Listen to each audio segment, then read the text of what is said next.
Compliance, the final frontier. Tom Fox is the voyager of trekking through compliance. His mission? To explore the original series and seek out and share what it can teach you about compliance. Here's your host, Tom Fox.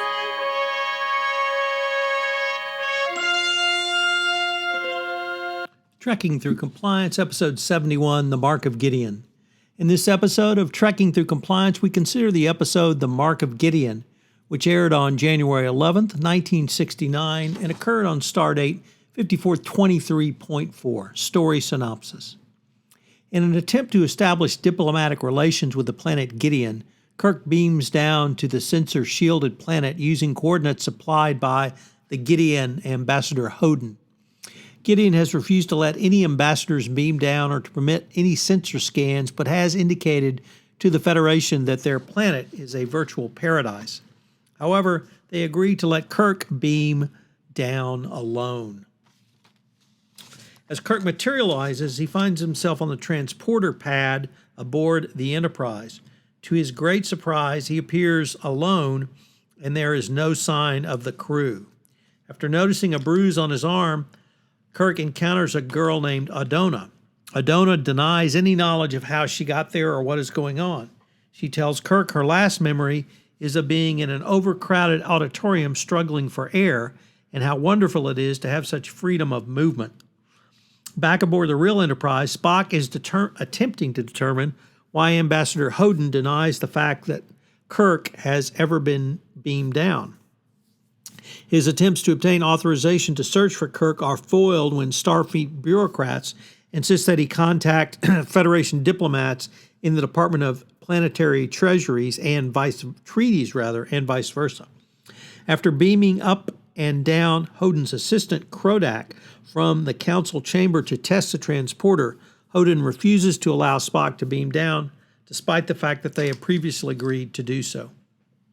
Meanwhile, on a deserted Enterprise, Adona tells Kirk that there is no place on her planet which is not filled with people, and that the inhabitants would kill or die for the privilege of being alone.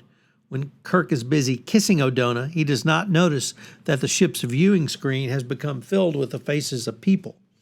After leaving the bridge, Kirk hears a strange sound outside the ship and opens a viewing port.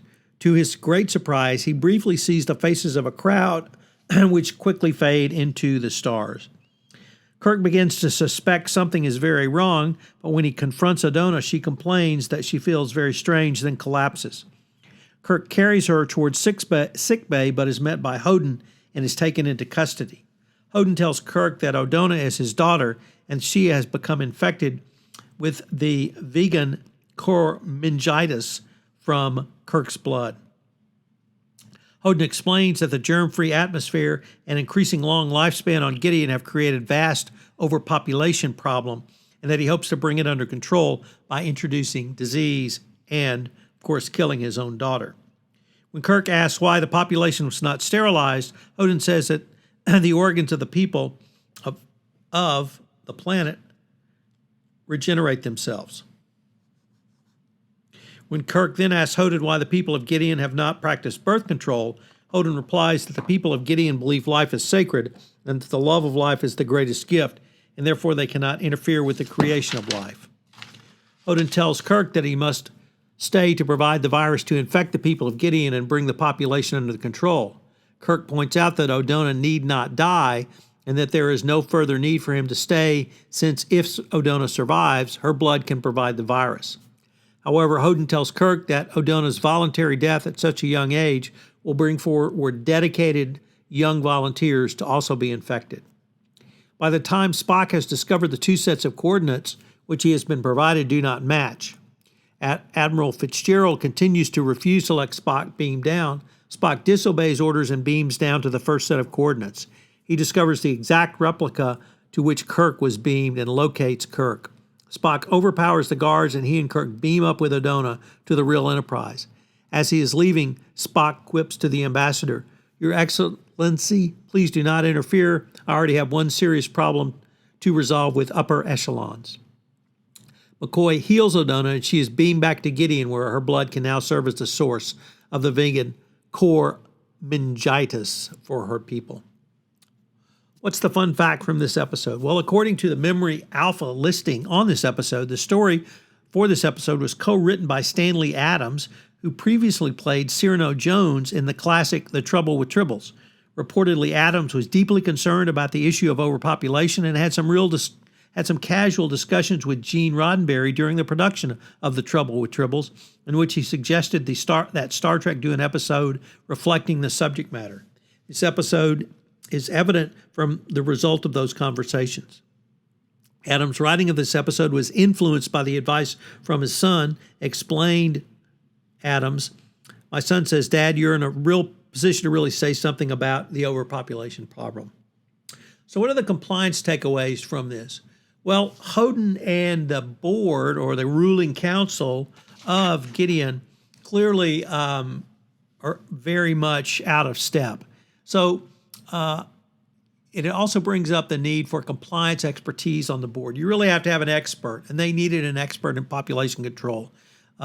Their decision to literally murder the daughter of the high counselor is just a horrifying example, even if it was going to bring the population under control. Number two, how do you select your senior managers? How do you promote people up from the ranks up into senior leadership? Do you do additional due diligence on them? What is their decision-making skills? Have you thought about that? Do you look at that?